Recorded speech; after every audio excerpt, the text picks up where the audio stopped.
Are there no true knights among you? We are back looking for one more knight to join our seven.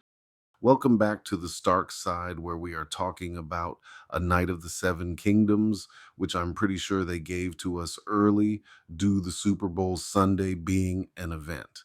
Thus, I'm coming to you as quickly as I possibly could to give you my thoughts on the show. I said before the show came out that I thought the show didn't have to try to be funny. The material is lighter, and that will shine through. This is a great example of what I was getting at. This is an episode that would have suffered with a bunch of humor stuffed in there. We did get a fart from what might be the Brood of Bracken, but that was it. The emotion in this episode is a step up from the book, in my opinion. Seeing it on screen gave it a little more depth than the short story did. In the opening scene, we think we are opening with starlight, and it transitions into a stone cell, which was pretty awesome cinematography work.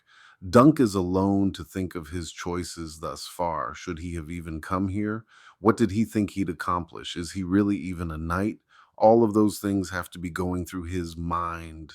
Egg, or rather Aegon Targaryen, comes in to apologize and bring him food. This was the first elevated scene. The actor said they played around with different takes, with different levels of anger and scolding, and I think they picked the right one. Getting tears from a prince probably means you got through to him. The next scene with Baelor was ripped right out of the text, and the graphic novel, which is what I'm using to show you these pictures.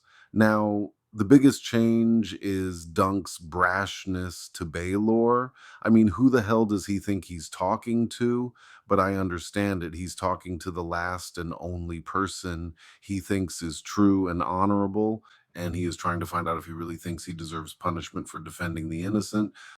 The only way he knows to get him out of it legally is a trial by combat.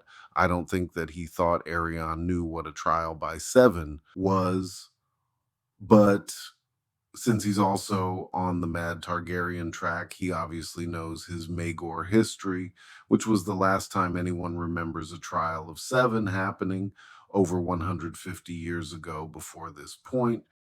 What was funny is that Maekar, his father, didn't know what it was. So Baelor had to explain it to both of them. But we still have Maekar realizing he is really not trying to fight the Hedge Knight one-on-one. But when they assemble his team, he joins his son and brings all three kings, guard members, in attendance. By the time Dunk hears of this, he is with Raymond Fossaway in their tent. In the text, he's heading back to his camp and hears his horse around the corner. He runs to find them tied up at the Fossaway tent. In the show, Dunk makes it back to his camp and finds Raymond skulking in the rain, making fun of him for talking to his horses. Sir Stefan seems to be sincere when talking to Dunk about not liking the Dragon House. He mentions how his family has been here for thousands of years before the Targaryens and hopes to still be here after, which is true. The Fossaways descended from some archer in the Age of Heroes who liked to shoot apples off the heads of women he liked. Thus, the house sigil. He claims he can get the other men for him as well. So when Egg comes in and tells him the news with Darren, he starts to feel hopeless because all the men he knows are in that room, and one is a squire, one is a 9-year-old boy, and the other is on the other side already. Darren mentions his dream to him again and tells him what it is about.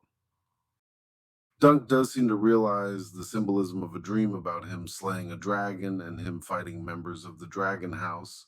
The way he asks, "Did I kill him?" seemed to be looking for hope for his situation rather than curiosity of a dream. He does get his shield from Steely Pate, and he is disappointed about it initially. He's looking for reasons that he will or he won't die. And looking at the shield, he thought it was painted up like death.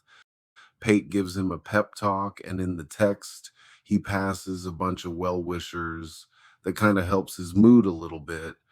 The commons don't care about him in the show, which is more real life anyway. Everyone is in their own world and don't want to get involved, but they will stay to watch what happens. At dawn, he actually finds that he has a bit of a team. He has both Humphreys, even the one with the broken leg. He has Sir Robin Risling and Lionel Baratheon.